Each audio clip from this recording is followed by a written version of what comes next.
Tapi dalam mimpi itu saya tahu kalau kamar saya itu ditutup, gitu kan. Saya ngerasa nggak bakal bisa masuk nih. Ternyata tembus. Si kuntilanak itu kan ya tembus di pintu saya. Yang ketawa itu bukan suara saya. Kalau saya yang ketawa, saya hafal dong. Ketawa saya gimana gitu. Iyalah.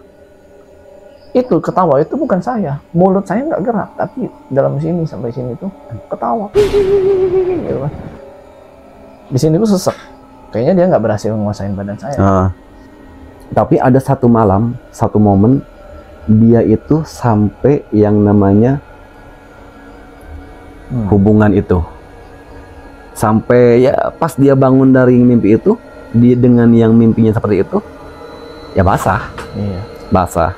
Yang mewajibkan dia harus mandi. Iya. Ya kan? Nah, pas di ujung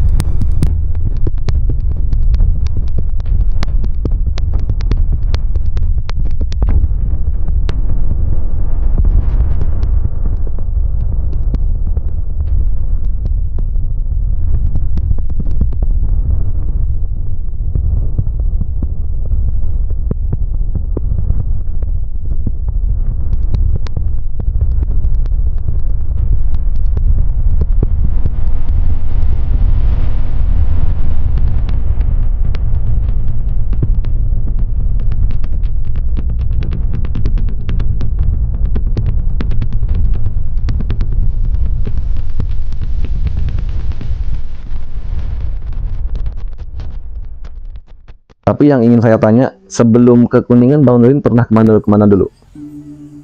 Saya setelah dari Palembang itu ke Jogja ya, merantau kuliah. Kuliah? Setelah dari Jogja itu sempat kerja di Surabaya. Terus terakhir banget nih sebelum ke Kuningan saya di Jakarta. Dan di ketiga tempat itu tadi, saya punya semua pengalaman horor. 3 tempat? 3 tempat itu tadi, Jogja, Surabaya, sama Jakarta. Berarti di Kuningan setahun setengah nggak ada? Kuningan, alhamdulillah, saya selalu dapat tempat yang enak. Jinnya welcome. Oke, sekarang mau di mana dulu nih yang pengalaman horornya? Di Jogja dulu ya. Jogja dulu, siap. Di Jogja itu, saya itu sering pindah-pindah kosan. Sering pindah-pindah kosan. Itu zaman kuliah? Zaman kuliah tuh. Pertama kali yang mengalami kejadian horor itu kosan baru ya, kosan baru, pemiliknya itu kerja di luar negeri, di Prancis, kemudian dititipkan ke salah satu mbah-mbah lah yang ngejaga gitu. Saya sama mbahnya juga hubungan baik. Baik. Kosannya masih perawan lah istilahnya ya. Maksudnya perawan? Ya, bangunan baru. Oh, bangunan baru, belum siap. Kotor, belum apa iya, gitu kan ya. Saya angkatan pertama. Ya udah saya pindah ke sana. Nah, jalan sebulan 2 bulan di sana itu saya rada aneh sama rumah mewah persis di sebelah kosan. Dempetan dinding banget. Rumah mewah. Kosong. Rumah semewah itu nggak gede sih, minimalis, cuma mewah. Tengah kota, strategis, parkirannya luas, dekat dengan fasilitas umum. Kok kosong gitu kan? Oh, kosong? Kosong. Kalau dari luar, kan pintunya ada kaca-kacanya gitu kan. Dalam hati saya ini kayak ada yang aneh nih sama nih rumah gitu kan. Akhirnya, saya memberanikan diri nih, nanya ke mbah penjaga kosan. Saya nanya ke mbah, "Mbah, kok rumah sebelah kosong?" "Iya," kata mbahnya. "Di sini, di rumah itu tuh sudah 4 orang yang nempatin, selalu nggak betah." Berarti dikontrakin? Bukan kontrakin, dijual. Oh, dijual. Bahkan bayangin, ada yang jual, sempet ada yang jual rugi. Oke. Paham. Kan kalau orang nggak bisa jual rugi, tanda kutip ya, siap. Ya, tahu. Saya aneh kok properti jual rugi gitu kan. Nah, tolong mbah ceritain. Pertama, pemilik rumah itu ngebangun ya. cuman nggak begitu membaur ya sama masyarakat sekitar yang punya rumah itu. Tiba-tiba dijual tuh, rumahnya udah jadi tuh dijual. Pas dijual, yang beli dokter kan, dokter atau perawat lupa saya, pokoknya cewek gitu kan ya, buka praktek sana. Baru 3 bulan meninggal. Siapanya? Dokter itu di rumah itu meninggal. Saya nggak nanya meninggalnya kenapa, intinya mah meninggal. Nah akhirnya singkat cerita rumah itu dijual lagi ke, kalau nggak salah, orang Bandung atau orang Jakarta. Pas dibeli sama, baru hitungan berapa bulan gitu atau 40 hari nggak betah juga. Tapi nggak sampai meninggal? Nggak sampai meninggal, anaknya ada yang lihat apa atau apa gitu ya, pokoknya nggak betah. Dijual lagi tangan keempat kalau nggak salah ya, udah dibeli, akhirnya dikosongin. Nah, posisi saya ngekos di sana, rumah itu udah tangan keempat dalam keadaan kosong. Dalam keadaan kosong. Terus akhirnya saya mikir dong, kenapa rumah semewah ini dikosongin? Dari cerita Abah juga saya kepikiran terus. Kebetulan kamar saya itu di lantai 2. Di lantai 2 itu yang bagian depan cuman ada 2 kamar, tiga kamar. 2 orang ini sering keluar kan, saya sering sendiri di sana itu. Sebelum tidur itu saya kepikiran terus ya, ada apa ya kok bisa dikosongin gitu kan. Nah karena saya kepikiran waktu itu, karena besoknya ada kuliah pagi, saya tidur cepat. Jam 9, jam 10 lah saya tidur matiin lampu. Tiba-tiba saya mimpi ya, karena kepikiran mungkin mimpi kali ya. Dari rumah itu ada kuntilanak penghuninya. Dalam mimpi saya itu kuntilanak ya, seperti yang digambarkan pada film-film lah ya, rambut panjang, jubah putih gitu, nggak nginjak tanah gitu lah dalam mimpi saya ya kan. Cuman anehnya si kuntilanak ini ngedatangin kamar kosan dari ujung ke ujung, dari belakang dulu nih didatangi, diintipin kan kamar diintipin dalam mimpi saya itu. Sampai tibalah si kuntilanak itu ke depan pintu kamar saya. Tapi dalam mimpi itu saya tahu kalau kamar saya itu ditutup gitu kan. Saya ngerasa nggak bakal bisa masuk nih. Ternyata tembus si kuntilanak itu kan ya, tembus di pintu saya. Tiba-tiba sekelebet kayak cahaya gitu, dia masuk ke tubuh saya. Set, langsung masuk sini, ketahan di dada. Pas ketahan di dada itu udah kayak setengah kerasukan dong ya, dalam mimpi kan ya. Nah dalam mimpi itu saya itu udah dikuasain kuntilanak. Dengan suara saya itu udah berubah.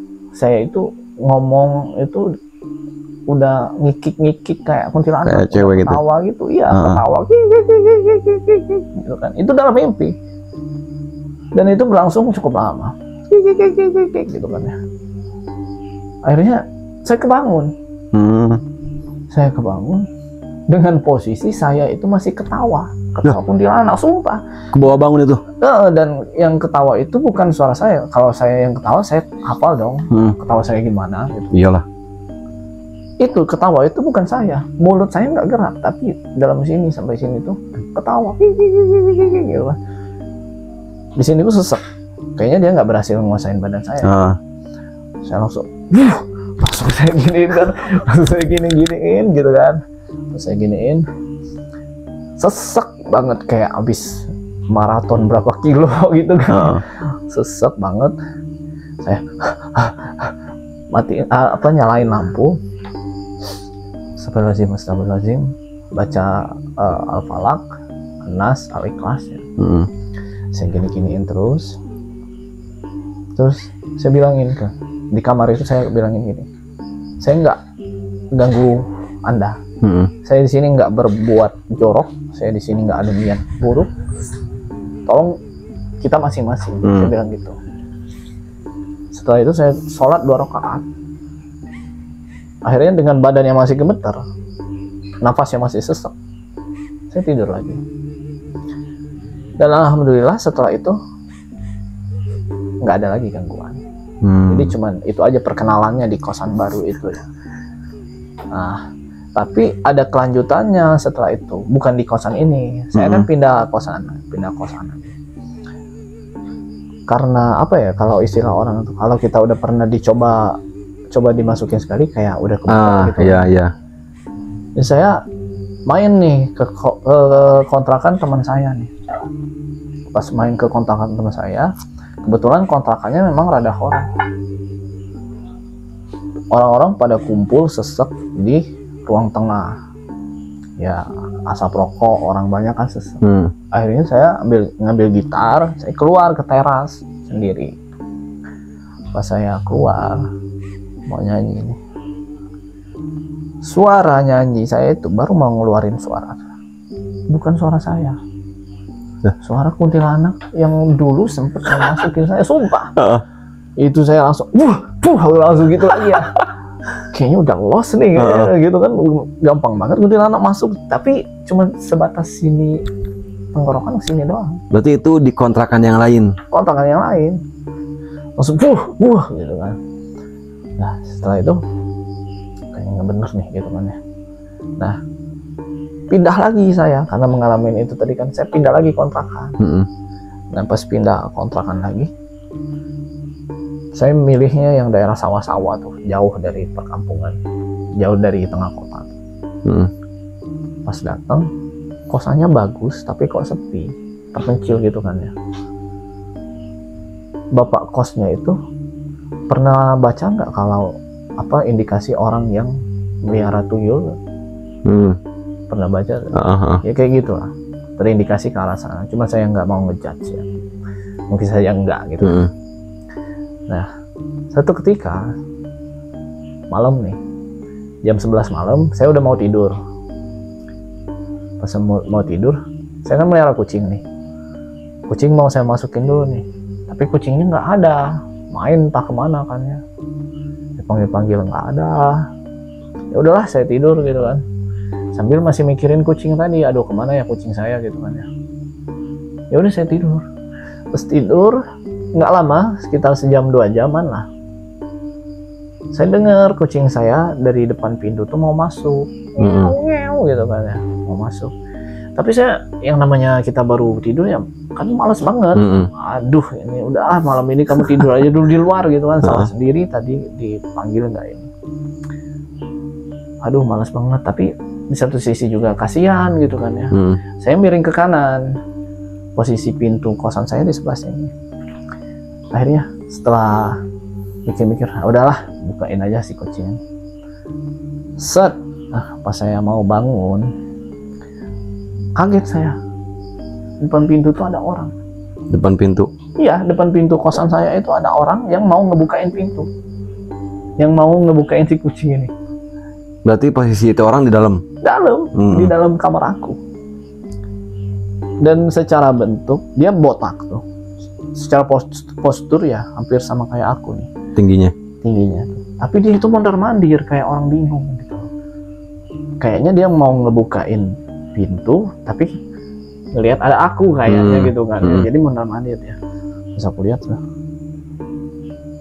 Langsung siapa itu gitu kan. Langsung langsung gini, dia masuk ke kamar mandi. Masuk ke kamar mandi. Kamar mandiku ketutup tuh. Langsung kebuka.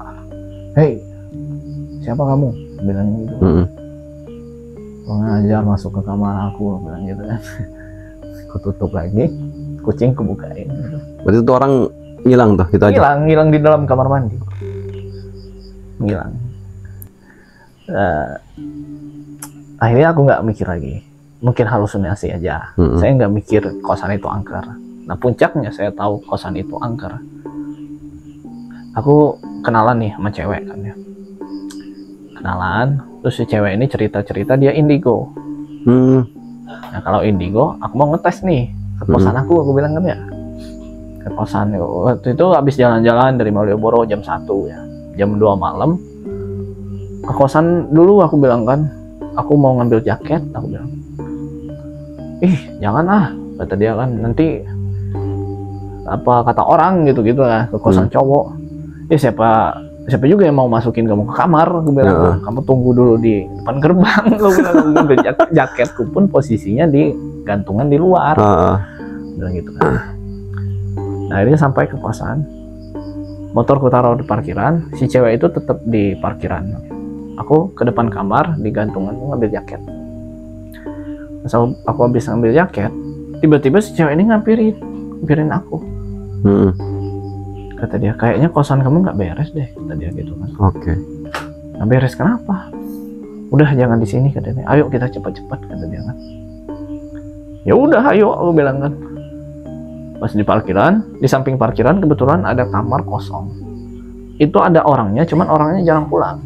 Kamar kosong udah sebulan, 2 bulan jarang pulang itu kan. Nah, pas aku mau lewat itu, udah ayo naik motor udah. Ini kamar ini ada orangnya nggak, kata si cewek tadi. Kosong, aku bilang kan. Barusan tadi bapak kos bersihin ini kosong ini. Ya udah ayo cepet, kata dia. Pas aku mau ngegas motor, dari dalam kamar itu ada yang nendang pintu keras banget. Deker. Padahal siangnya aku sama bapak kos itu bersihin itu. Kamar itu benar-benar kosong, nggak ada orang. Ngapain juga nendang pintu kayak gitu? Nendang pintu tuh keras banget. Pas dia nendang pintu, set aku langsung apa ya, jalan gitu kan. Dia langsung cerita tuh, di halaman kos kamu itu banyak orang yang lari-lari tapi kepalanya kuda, kata dia. Kemungkinan pemilik kos itu pesugihan, kata dia gitu. Soalnya di depan kos itu, di ujung sana itu ada kayak kuil gitu kan, tapi memantaunya ke arah kosan kita. Itu jadi kuil itu di belakang rumah Pak Kos, tapi menghadap ke kamar kita. Iya. Oh gitu ya. Terus yang suara berdegar tadi apa, aku bilang? Itu penghuni sana, kuntilanak yang nggak suka sama saya, kata dia gitu. Aku nggak percaya gitu aja. Besoknya aku pastiin ke Bapak Kos ya, kamar yang nendang dari dalam itu. Dan beneran kosong, nggak ada orang. Oke. Waduh, aku bilang mana. Tapi setelah itu, karena aku balik lagi ke prinsip jin itu pasti ada, selama kita nggak ganggu dan berbuat tidak sopan, ya mereka nggak akan ngapa-ngapain kita juga. Dan akhirnya aku bertahan 2,5 tahun sana itu, ya aman-aman aja sih berdampingan sana, walaupun dibilang ada orang berkepala kuda atau apa. Memang aku merasakan, tapi aku berusaha untuk ya udah hidup berdampingan, kita nggak usah saling ganggu, gitu loh. Kalau saya udah berbuat baik tetap diganggu, ya berarti yang salah mereka dong. Gitu. Jadi kita jangan juga untuk menantang. Ya itu kalau untuk di Jogja sih. Tapi tadi tuh yang waktu mondar-mandir di depan pintu yang kayaknya mau bukain pintu buat kucing nih, itu penampilannya cewek apa cowok? Cowok. Kelihatan wujudnya atau cuman hitam doang atau gimana? Hitam doang, cuman secara postur gimana ya ngomongnya, kayak tuyul ya. Sumpah tuyul. Kayak tuyul. Posturnya seaku. Berarti cuman bayangin kayak hitam bayangan doang gitu? Bukan bayangan banget, lebih ke berupa wujud tapi hitam semua. Oke. Bukan bayangan ya, bener-bener wujud. Ibaratnya Bang Bucek nih jalan sini, tapi Bang Bucek pakai baju hitam semua, muka dikasih arang, itu gitu. Iya. Gitu. Terus setelah sampai saat ini nih, sampai detik ini nih, yang katanya itu yang punya kosan pesugihan, bener apa enggak? Saya nggak berusaha untuk membuktikan itu ya, karena nggak penting juga bagi saya gitu. Nggak berusaha. Saya cuman meneruskan apa yang menjadi pendapat dari teman saya yang indigo tadi. Terus yang tadi tuh yang di kosan pertama tuh, yang apa, yang Miss Kun atau kuntilanak nih, itu ngikutin nggak sampai ke kontrakan selanjutnya lah sampai kapan gitu? Enggak. Saya nggak ngerasa diikutin, cuman setelah dia udah berusaha masuk ke tubuh saya, saya mengalami satu kejadian yang saya ceritain tadi, yang waktu main gitar. Selepas itu udah nggak ada lagi? Setelah itu nggak ada lagi sih. Nggak ada lagi? Nggak ada lagi yang berhubungan dengan kuntilanak gitu ya. Berarti yang di Jogja tambah parah lagi ya? Sampai ke nampakin wujudnya? Interaksi yang di Jogja sih lebih parah, sampai ada wujudnya, sampai main fisik juga. Main fisik. Kalau gua sih, kalau ngalamin sampai diikutin, apalagi sampai niru suara dia tuh dalam kurung sampai masuk ke tubuh gua, itu nggak pernah gua. Bahkan yang ngalamin, yang gua tahu nih, itu ngalamin ke mamang gua. Nah, mamang, kalau mamang itu kan kalau di Sunda itu berarti adiknya orang tua kita. Nah, yang dialamin ini, yang sekarang mau gua ceritain, itu dialamin sama adiknya nyokap gua. Nah, pada waktu itu dia sempet kayak disukain sama sosok wanita dengan pakaian kerajaan, mahkota di kepala, pakaian kebaya warna hijau. Setiap kali dia mau datang, awas ya, ini datangnya dalam mimpi kayak Abang Nurin tadi. Nah, setiap dia datang itu pasti di dalam mimpi. Nah, pas dia, ini makhluk yang pakaian serba hijau, itu datang itu pakai delman. Waduh. Pakai delman dengan satu supir delman, dengan satu di depan ada kusir ya.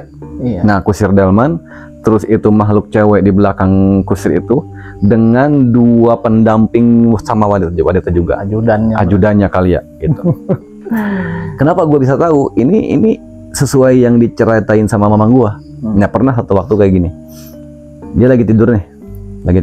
Nah, dalam mimpinya dia tuh dengar di luar rumah itu kayak ada suara delman lewat, kerincing gitu kan, dengan suara kepakan kaki kuda gitu kan. Nah, dia nengok dalam mimpi, dia nengok keluar dari jendela, ngeliat ada satu delman dari arah depan nyamperin ke rumah dia, tapi nggak sampai bawah. Itu delman berhenti di atas, tiba-tiba dari delman itu keluar kayak permadani warna merah, tapi nggak ngebentang, ngebentuk tangga. Tangga itu ada satu cewek berdiri, satu orang turun dari itu delman, lewat tangga permadani warna merah itu, turun nyamperin dia, dan dia bilang kayak gini. Ini namanya gua samarin ya. Namanya gua samarin. Mang Udin, mau nggak main sama saya? Ini kata cewek yang nantilah kita di ujung kita ambil kesimpulan ya. Mau nggak main sama saya? Akhirnya mamang gua mau dong. Ya udah, ayo mau main kemana? Ya udah, naik aja dulu ke delman saya gitu kan. Akhirnya dituntun, bawa ke atas, dibawa jalan-jalan. Pokoknya yang namanya mimpi itu kadang-kadang kita tuh nggak tahu ini daerah mana, kita di mana, dan ini daerah yang dia kunjungi itu dia nggak tahu.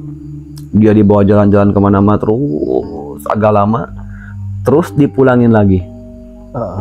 Pokoknya beres jalan-jalan kemana-mana, beres jalan itu hari pertama ya. Hari pertama itu belum ada sesuatu yang lebih dalam kurung hubungan suami istri. Nah, itu baru jalan-jalan doang. Beres jalan-jalan, terus pulang ke rumah, dianterin sampai tuntun lewat tangga yang tadi tuh, yang tangga yang permadani warna merah, dituntun sampai depan pintu rumah, sampai masuk. Terus itu cewek naik lagi ke atas, pergi, bangun dari tidurnya. Itu malam pertama. Itu katanya berlangsung setiap malam itu mimpi kayak gitu, hampir mendekati 40 malam. Dengan sosok wanita yang sama. Sosok wanita yang sama, kendaraan yang sama, kejadian yang sama, dengan tangga permadani warna merah.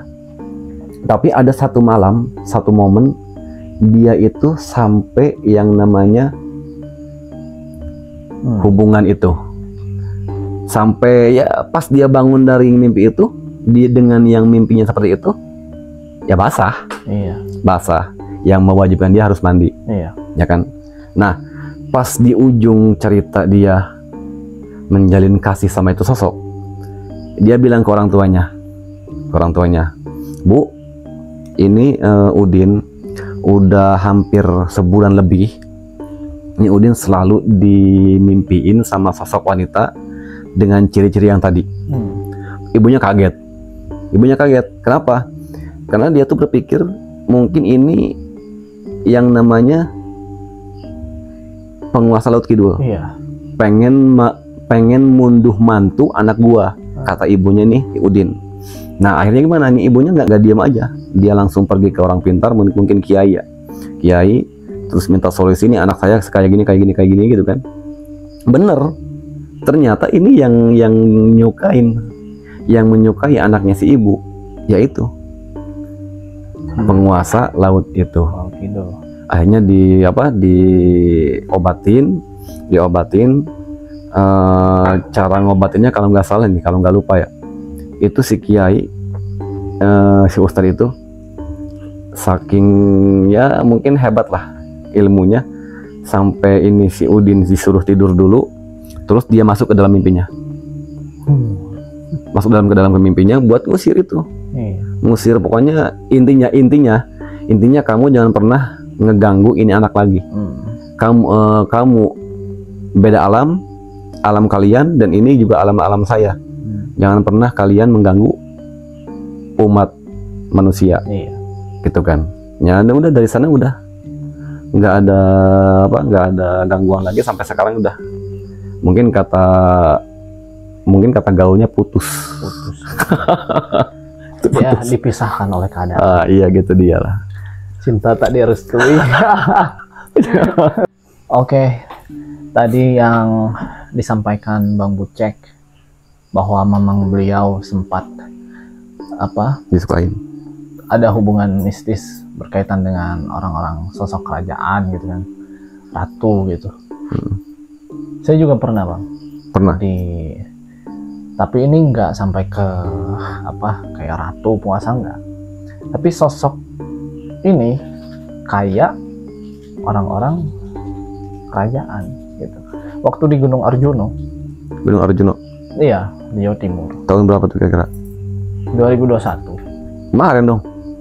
Nggak kemarin banget. Nah, waktu itu saya sama teman saya jalan ke tempat wisata namanya Pintu Langit ya. Pintu Langit itu bener-bener di lereng Gunung Arjuno Welirang ya, Jawa Timur. Iya. Indah banget tempatnya itu. Nah, di sana kan kelihatan banget nih gunung, lerengnya itu kelihatan banget gitu kan ya. Karena itu posisinya udah agak tinggi, jadi bukan yang kayak hutan-hutan, bener-bener lereng yang alang-alang gitu. Kelihatan indah banget. Nah, di ujung kecil sana itu aku ngeliat kayak aliran air panjang banget, aliran air itu sampai ke bawah. Kayak sungai. Kayak air terjun gitu. Oh, air terjun di lereng gunung gitu kan. Aku nanya sama orang sana, Pak, itu tempat wisata apa bukan? Iya, kata dia, itu air terjun Gumandar namanya. Kalau mau ke sana, trekking di jalur pendakian Gunung Arjuno, kurang lebih 2 jam dari sini. Jangan sore-sore, kata dia kan, pagi biar rame, kata dia. Nggak apa-apa lah, aku bilang, ini juga masih jam 1 siang ya, masih sempat lah ya. Tapi kebetulan waktu itu cuacanya rada mendung ya. Saya berdua doang sama teman saya, cewek kan teman saya. Jadi saya nekat ke sana. Kata teman saya, yakin kalau mau ke sana, kita berdua doang tanpa persiapan. Yakin, aku bilang kan. Jalannya juga terang benderang gitu, kan ilalang gitu, bukan yang kayak diselimuti hutan. Ya udah, ayo. Pas mau trekking, masih ada perkebunan warga, ada bapak-bapak. Mas, mau kemana? Ke air terjun Gumandar, aku bilang. Sendiri, kata dia. Berdua, aku bilang kan. Itu teman saya di belakang. Oh ya udah, jangan lama-lama, gitu kan. Udah mau hujan, siapa? Jadi kita trekking kurang lebih 2 jam. Di jalan itu saya kesel sebenarnya, karena saya bawa cewek. Kalau cewek itu kan resikonya tinggi lah kalau kita ajak sana itu. Saya kesel karena dia di belakang terus. Saya suruh ke depan aja, aku bilang biar aku bisa mantau kamu kalau ada apa-apa. Akhirnya dia ke depan. Pas dia ke depan tuh jalur mulai agak lutut dagu ketemu lutut atau apalah gitu kan ya. Mulai otomatis nunduk terus dong, nunduk set. Nunduk, udah mulai hujan gerimis kecil-kecil. Pas aku nunduk nih, aku mau ngeliat masih jalur dulu nih. Aku nengok lah. Pas aku nengok kira-kira 20 meter di depan itu kayak ada yang ngejaga ini. Orang tua zaman dulu, jenggotnya panjang, udah mulai putih-putih, rambutnya putih gitu kan. Bajunya pakai baju warna coklat karung goni, tahu nggak? Baju yang kayak gitu. Adat Jawa. Bukan adat Jawa, nggak adat apa-apa, ini kayak pakaian zaman orang dulu gitu. Pakai tongkat, kayak penjaga pintu gerbang gitu loh. Aku ya langsung merinding. Tapi aku berusaha untuk diem karena itu udah deket banget. Kalau aku langsung bereaksi, takutnya terjadi apa-apa dong sama teman aku cewek tadi. Kayaknya aku diam. Semakin dekat, aku tuh semakin merinding dan gemeter ya. Mungkin halusinasi atau apa ya. Pas aku udah tahu kalau aku tuh udah di samping sosok itu, ya kan. Aku lihat, beraniin diri, pas aku lihat batu. Batu yang batu yang kena tanah gitu lah, emang rada warna coklat. Temen aku cewek tadi udah jalan aja dia kan, kayak nggak ada apa-apa. Aku berhenti, aku liatin nih batunya. Semakin aku liatin ya, kan batunya lebar tuh. Memang kalau semakin diperhatiin, batu itu bercorak seperti orang yang aku lihat tadi. Coraknya semakin aku perhatiin itu semakin nyata itu. Mungkin ya kalau positifnya mungkin karena udah capek atau apa. Tapi ini aku merinding banget. Kayaknya aku berusaha untuk jalan, terus sepi banget waktu itu. Pas di air terjun pun nggak ada orang, kita cuman diem-dieman. Ayo jadi nggak mau mandi, aku bilang kan. Nggak jadi katanya. Ayo pulang aja kata temen ceweknya. Kamu kenapa? Aku bilang nggak apa-apa kata dia.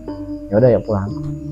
Pasti jalan pulang kita papasan sama beberapa orang pendaki gitu. Jadi pas pulangnya nggak begitu takut ya. Pas di bawah, aku bilang ke temanku tadi, kalau aku lihat sosok itu, ternyata si cewek ini, temanku ini juga ngelihat sama. Tapi dia nggak berusaha untuk nggak menghiraukan. Kalau aku langsung aku pantengin, nggak ada. Nah itu pengalaman horor yang ya radain lah di gunung. Tapi yang itu sih nggak horor banget karena ya selewat aja sekali kunjungan. Ada yang paling horor yang melatar belakangi saya bisa ada di Kuningan selain Cermai. Saya tujuan nyari kerja di Kuningan itu alasan terbesarnya karena Cermai sebenarnya, Gunung Cermai. Oke, siap. Karena kalau ada gunung di satu daerah itu, kebermanfaatannya untuk lingkungan sekitar itu sangat banyak. Udara, air, gitu kan ya. Sehat gitu, selain untuk wisata juga kan. Selain Cermai, sebenarnya alasan saya pindah sini karena kantor saya yang sebelum ini di Jakarta itu horor banget. Horornya itu cuma 3 lantai ya, cuma 3 lantai, nggak begitu tinggi, tapi luas, 3 lantai luas. Kantor banyak orang Jepang di sana. Orang Jepang kan suka patung, suka lukisan gitu kan, patung-patung. Hampir setiap shift malam itu ada gangguan. Tapi saya cerita yang paling ekstrim aja. Ini yang paling ekstrim malah bukan malam, siang, Minggu pagi. Jadi kita itu kalau satu shift itu 1 orang, ruangan saya di lantai 2. Berhubung hari Minggu jadi nggak ada siapa-siapa selain saya di lantai 2 itu. Minggu pagi saya datang, temen yang shift sebelumnya pulang, saya duduk biasa gini main HP gitu kan. ngerjain kerjaan di laptop tuh. Nah kebetulan ada jendela kaca nih ke ruang sebelahnya. Nah kita kan, mata kita itu walaupun kita fokus ke satu titik, pasti yang sampingnya itu menangkap dong. Ujung pandang kita, pergerakan apapun kita itu bakal menangkap gitu. Pada saat itu saya nunduk sebenarnya, saya ngelihat HP gitu kan ya. Terus di sebelah kiri ujung saya ini kayak ada sesuatu yang bergerak. Awalnya saya cuek terus saya beranikan diri untuk lihat. Saya lihat ada yang ngintip, tapi yang ngintip ini bukan hantu yang kayak seram gitu, kuntilanak genderuwo, bukan. Dia berbentuk patung. Patung tuh jalan ngintipin saya. Tapi anehnya patung ini patung yang belum pernah saya lihat sebelumnya. Saya nggak tahu nih patung ini dari mana, karena kalau patung yang deket pintu masuk sama ruangan saya nggak kayak gitu bentuknya, gitu loh, beda. Patung yang dekat ruangan saya itu bertanduk gitu, nggak kayak tentara Jepang gitu. Nah yang ngintipin saya itu yang kayak tentara Jepang. Gitu kan. Ya udah, seminggu berlalu saya pendem sendiri. Satu malam pertukaran shift nih. Saya dari shift sore pertukaran ke shift yang malam. Pas pertukaran kita biasalah ngobrol speak dulu. Ada nggak ini titipan kerjaan, ada nggak gimana nggak ada, aku bilang kan. Ya udah yuk sebat dulu, aku bilang kan. Ya udah kita sebat. Pas sebat kita cerita, di perpustakaan sebelah ruangan itu sering banget ya berisik kerutuk tikus atau apa, aku bilang kan. Kalau aku shift malam, aku bilang kayak sibuk banget. Kata dia, iya saya juga hampir tiap malam, kata dia. Ya udah yuk kita samperin ke perpustakaan gitu. Ya udah kita ke perpustakaan. Pas ke perpustakaan itu kan malam tuh. Semalam ya nggak malam-malam banget sih, pas di perpustakaan itu sekitar jam 10 malam lah. Lampu gelap gitu kan, kita hidupin. Saya kaget, di sudut perpustakaan itu ada patung yang persis ngintipin saya waktu hari Minggu. Baru kali itu saya lihat. Tapi dia itu banyak patungnya itu. Itu langsung saya tunjuk ya di situ. Mas, saya bilang, yang waktu hari Minggu yang aku cerita, pernah diintipin patung. Ini nih sosok patungnya. Ini nih sosok patung. Ngintipin saya. Nah setelah itu saya di sana itu sekitar 2 tahun, banyak gangguan kecil, tapi ya jujur kadang kalau kondisi mental kita itu lagi nggak siap, kita tuh ngerasa tertekan dan risih gitu loh dengan gangguan seperti itu. Bayangin shift malam, kadang kita udah capek ngurusin kerjaan, mau tidur tapi diganggu. Kayak ngerasa diawasin gitu kan. Akhirnya itu membuat saya capek lah di kantor sana, walaupun gajinya lumayan waktu itu. Nah, selain faktor eksternal juga Jakarta kan macet, padat gitu. Di kantor saya juga digangguin gitu kan. Tapi gini Bang Bucek, inti dari cerita yang saya sampaikan, mulai pengalaman horor di Sumatera, di Jogja, Surabaya, dan terakhir di Jakarta tadi. Sebenarnya saya berprinsip kita itu berdampingan sama mereka, dan kalau bisa mereka nggak usah ganggu kita.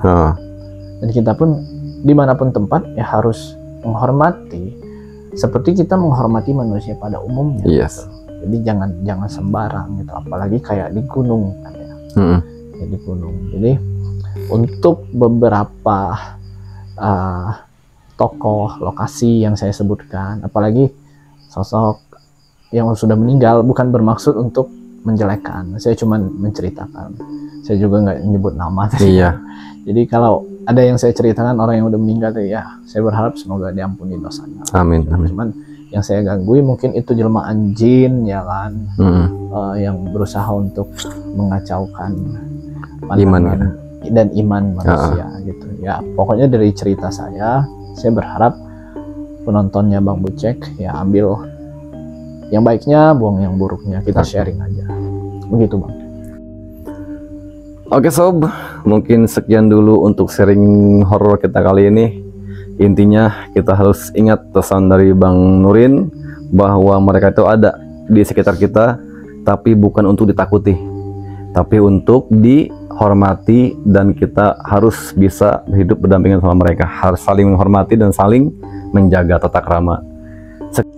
Buat kalian yang belum subscribe, ayo subscribe dulu ke channel Sobat Horor, nyalakan loncengnya supaya kalian tidak ketinggalan cerita menit lainnya dari Sobat Horor. Sekian, assalamualaikum warahmatullahi wabarakatuh.